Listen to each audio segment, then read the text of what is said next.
This presentation reviews the global uranium market through two main lenses: the largest uranium reserve assets and the top uranium-producing mines in 2025. Uranium is different from most mined commodities because reserve size, country control, and production transparency all matter directly to energy security. The purpose of this deck is to show where the deepest uranium inventories are located, which mines currently dominate production, and which undeveloped projects may become critical in the next supply cycle. For investors, utilities, and market watchers, the key issue is not just size, but how reserves convert into reliable long-term supply. This slide introduces the top 10 uranium reserve assets in the world. The list is led by Olympic Dam, Uranium, and McArthur River/Key Lake, followed by Husab, Arrow, Etango, Cigar Lake, Langer Heinrich, Wheeler River, and R. What stands out immediately is the concentration across Australia, Canada, Namibia, and Niger. Another key point is that several of these are not current top producers, which means reserve leadership and production leadership are not the same. For investors, these assets represent the deepest long-term uranium inventory, but each carries a different mix of development, operating, and jurisdictional characteristics. Ranks 11 through 20 add more geographic diversity, but still reinforce concentration in a handful of jurisdictions. This part of the list includes projects and assets across Australia, Canada, Kazakhstan, Mongolia, Namibia, and Niger, with companies such as Cameco, Orano, Deep Yellow, Boss Energy, Denison, and Global Atomic appearing repeatedly. The reserve sizes are smaller than the top 10, but several of these projects could become strategically important if uranium demand strengthens and more mine supply is needed. For investors, this tier is where future supply optionality becomes especially important, because many of these assets are not yet major producers. This slide shifts to current production leadership in 2025. Cigar Lake is the top-producing uranium mine, followed by McArthur River/Key Lake and Husab.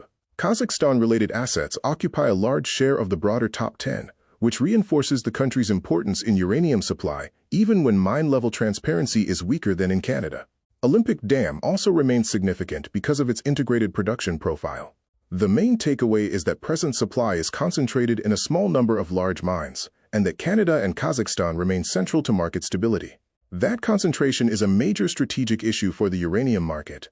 The mines ranked 11 through 20 show the next layer of uranium production in 2025. This group includes Langer Heinrich, Budanovskoye 6/7, Somaire 4 Mile, Alta Mesa, Pinyon Plain, Honeymoon, Dasa, Nichols Ranch, and White Mesa feed-related output. Many of these assets are smaller producers or restart stories, but they still matter because they add marginal supply in a tight uranium market. This part of the ranking shows how fragmented the lower end of the supply curve can be. For investors, these mines are important because smaller production changes can still have an outsized impact in a relatively concentrated market. This slide summarizes one of the most important structural features of the uranium market: concentration. Major uranium reserves are clustered in a limited number of countries, especially Canada, Australia, Namibia, Niger, and Kazakhstan. At the same time, current production leadership is concentrated in a relatively small number of operating mines, such as Cigar Lake, McArthur River, and Husab. Kazakhstan remains dominant in broader uranium supply, but public mine-level disclosure is often less detailed than in Canada.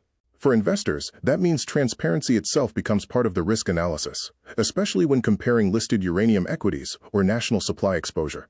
Here the focus moves to future supply. Large undeveloped assets such as Uranium and Arrow represent some of the biggest untapped uranium opportunities in the world. Etango, Wheeler River, and R also stand out as important future supply candidates if demand growth supports new mine development. On the right side, the slide highlights the best combinations of scale and production efficiency among existing or advanced assets, including McArthur River, Cigar Lake, Inkai, Husab, and Olympic Dam. For investors, this is the bridge between current production leadership and the next wave of possible uranium supply growth. This slide brings the whole market picture together. Uranium reserves are heavily concentrated in a few regions, and 2025 production is dominated by a small group of countries and operators. Leading companies such as Cameco, Orano, Kazatomprom, BHP, CGN, and Paladin shape both current output and future development pathways. The list of undeveloped projects shows where future supply may come from, but the timing depends on pricing, permitting, capital availability, and strategic urgency from utilities.